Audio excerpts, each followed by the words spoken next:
You know that old advice, right? Just do something for 21 days straight and boom, it's a habit.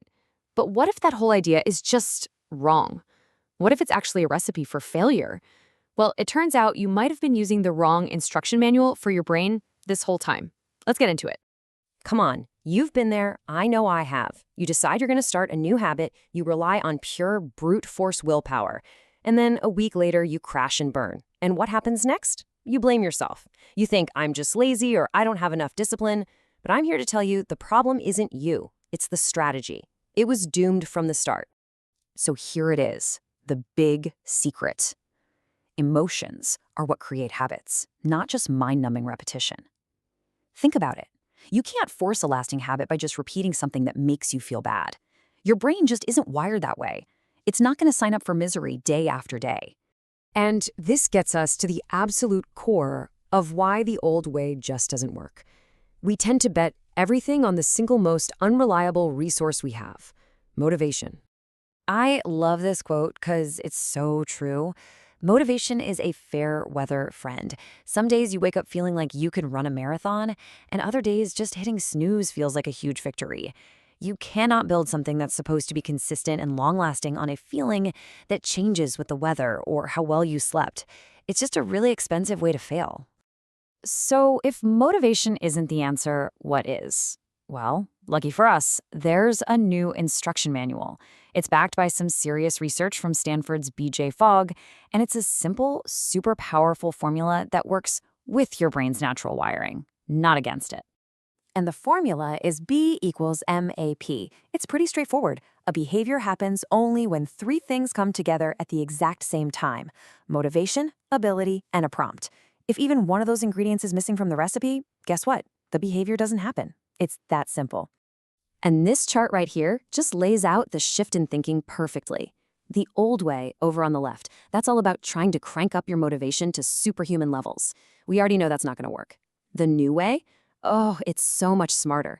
It focuses on the other two parts of the equation: making the behavior incredibly easy, that's the ability, and tying it to a reliable trigger, the prompt. Okay, so that's the theory, but how do we actually use this formula? Well, it all boils down to a super practical strategy. It's all about starting so small that it's almost impossible to fail. And when I say tiny, I mean laughably small. The whole point here is to take willpower completely out of the equation. We're not trying to become a whole new person overnight. We're just trying to get one small, guaranteed win on the board. BJ Fogg, the guy behind this whole model, wanted to start flossing. So his new habit was to floss one single tooth. He wanted to get stronger, so he committed to just 2 push-ups. You see? By scaling the behavior way, way back, you make sure you can still do it even on your absolute worst, lowest motivation day. Now let's talk about the prompt. A tiny behavior still needs a trigger, but instead of some sticky note on the fridge that you're just going to ignore, you use something called an anchor moment. This is a rock-solid routine you already do every single day without fail. Things like brewing your morning coffee or brushing your teeth. That existing habit becomes the automatic trigger for your new tiny one. And the recipe for this, as you can see, couldn't be easier. It's literally fill in the blanks. You just connect your new action to one that's already there. For example, after I turn on my coffee maker, I will stretch for 30 seconds. Or after I brush my teeth, I will floss 1 tooth. Simple, right? All right, we've got our tiny action and we've got our anchor, but now we get to the most important and honestly, the most overlooked part of this whole thing.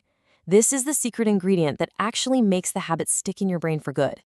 Seriously, if you take only one thing away from all of this, let it be this. Lasting change doesn't come from beating yourself up or suffering through something. It comes from flooding your brain with a positive emotion right after you do the thing. BJ Fogg has a name for this feeling: shine.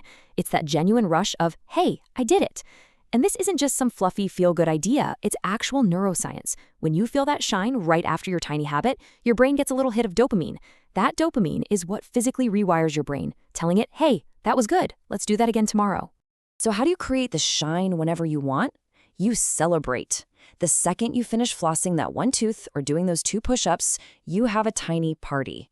It might feel a little silly at first, doing a little fist pump or smiling at yourself in the mirror, but trust me, that simple act is what hacks your brain's reward system and makes that habit permanent. Okay, enough theory. let's make this real. It's your turn to put this into practice and design a habit that you can actually stick with, starting today. So look at this recipe on the screen. I want you to design just one tiny habit for yourself right now. Pick an anchor you already do, choose a laughably small new habit, and then decide on a celebration that'll make you feel good.